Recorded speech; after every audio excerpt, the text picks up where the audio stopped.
Bonjour à tous, on va parler des transformations isothermes. Alors isotherme, ça veut dire que la température, elle est constante. Donc on va calculer le travail, la chaleur et la variation d'énergie interne. Donc ce qu'il faut savoir, c'est que delta U est égal à 0 pour une transformation isotherme. Alors pourquoi déjà U, qu'est-ce que c'est? U, c'est l'énergie interne d'un système. Ça veut dire quoi l'énergie interne d'un système? En fait, ça veut dire tout ce qui se passe à l'échelle microscopique de votre objet qui est votre système. Donc par exemple, ça peut être les rotations, les translations des molécules, ça peut être les collisions. Donc toutes ces énergies qui sont dans le monde vraiment très petit, à l'échelle très petite, donc du coup, ça va être l'énergie interne. Et en fait, c'est quoi l'indicateur à notre échelle, nous, macroscopique, pour comprendre ce qui se passe à cette échelle microscopique? C'est la température. Donc la température, elle est directement rattachée aux interactions des particules dans le système. Donc si la température, elle est constante, ça veut dire que l'énergie interne du système aussi ne varie pas, donc delta U est aussi égal à 0. Donc c'est ça le sens physique derrière cette équation. Alors, donc, étant donné qu'on a delta U, maintenant on va être aussi capable de déterminer quelque chose d'intéressant par rapport au travail et à la chaleur. On va utiliser la première loi de la thermo. Donc, la première loi de la thermodynamique, ça nous dit que delta U, c'est égal à W plus le travail. Donc le travail plus la chaleur, pardon. Donc on a le travail plus la chaleur qui sont égales à delta U. Or, ici, on a dit que delta U, c'est égal à 0. Donc, on se retrouve avec le fait que W égale moins Q. Donc, si on calcule le travail, on calcule la chaleur, on a aussi l'autre grandeur, juste on rajoute un moins devant. Donc, on va calculer le travail. Alors, donc, pour calculer le travail dans un cas isotherme, on va d'abord utiliser la formule générale du travail, qui nous dit que dW, c'est-à-dire le travail élémentaire, c'est égal à moins P dV. P, c'est la pression, V, c'est le volume. Donc, nous, ça, c'est vraiment la formule générale de base qui s'applique pour tous les cas de transformation. Donc, nous, on va partir de ça et on va après spécifier ce qui se passe parce qu'on est dans le cas isotherme. Donc, du coup, pour le travail, on va faire l'intégration de dW. Donc, ça nous fait intégrale de moins P dV. Donc là, c'est intéressant. Alors, notre variable d'interaction, c'est le volume.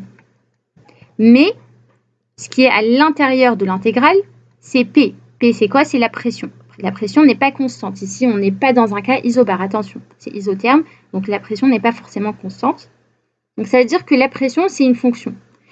Mais nous, notre variable d'intégration, on a dit que c'était le volume. Donc, imaginez en mathématiques que vous avez une fonction que vous voulez intégrer, qui dépend de y et que votre variable d'intégration, c'est x. Ça veut dire autrement dit que vous avez, par exemple, 5y dx. Je prends un exemple au hasard. Et là, il y a un truc qui cloche parce que vous ne pouvez pas intégrer ça tant que vous n'avez pas remplacé y par quelque chose qui dépend par x. Donc, ce qu'il faut faire, c'est exprimer la fonction y par rapport à x, remplacer, et là, vous pourrez intégrer une fonction de x fois dx, donc vous pourrez faire l'intégrale, il n'y aura pas de problème. Donc c'est exactement le même système ici, c'est juste qu'au lieu de x, on a v, et au lieu de y, on a p. Donc il va falloir qu'on exprime p en fonction de v, afin d'avoir une fonction de notre variable d'intégration à l'intérieur de l'intégrale. Donc maintenant, donc ça je vais l'écrire déjà.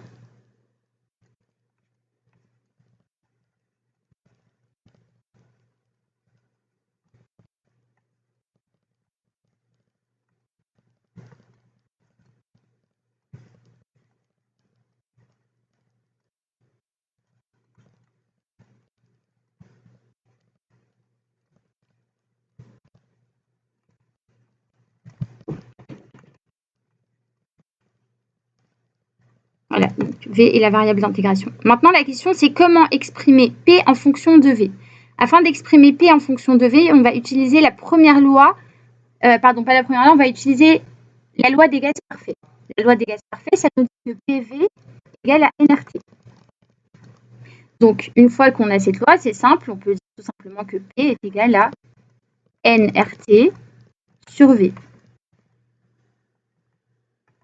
Tout ce qui me reste à faire, c'est de prendre cette expression et remplacer la pression par cette expression.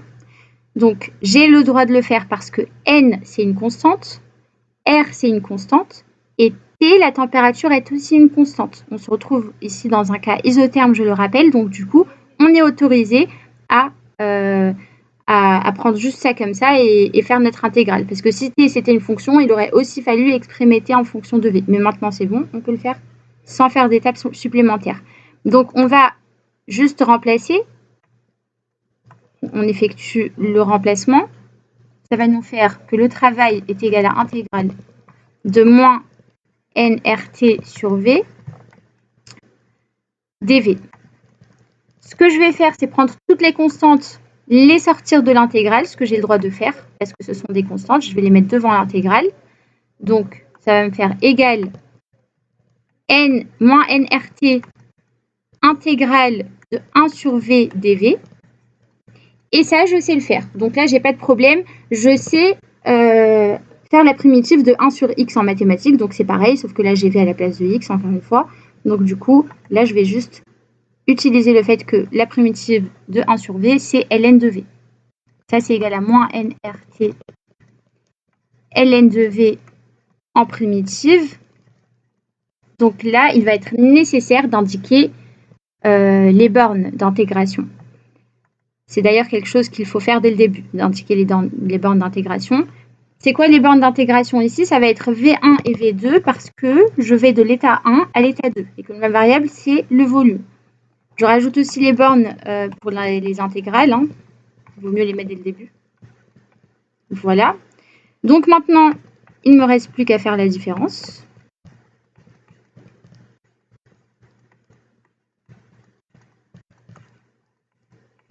Alors maintenant, je vais utiliser deux lois mathématiques qui sont intéressantes, qui vont nous être utiles ici. Donc la première, je vous fais un rappel de ces lois avant qu'on les utilise. La première, c'est le fait que lorsqu'on a la différence de 2 ln, on va avoir le ratio, donc ln de A moins ln de B égale ln de A sur B.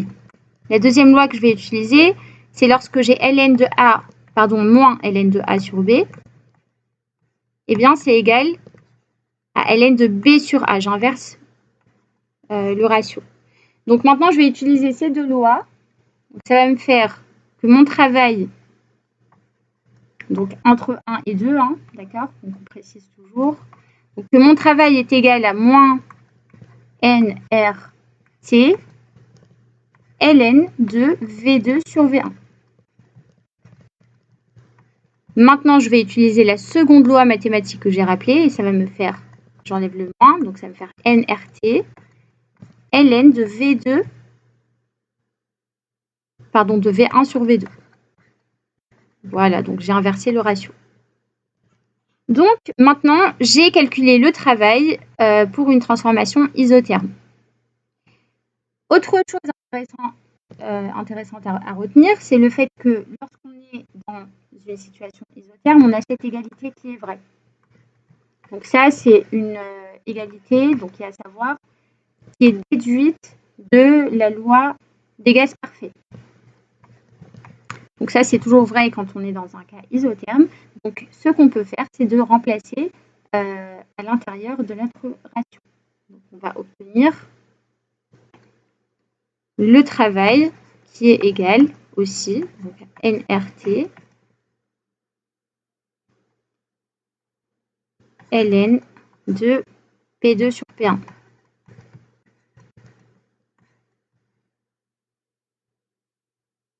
Donc voilà.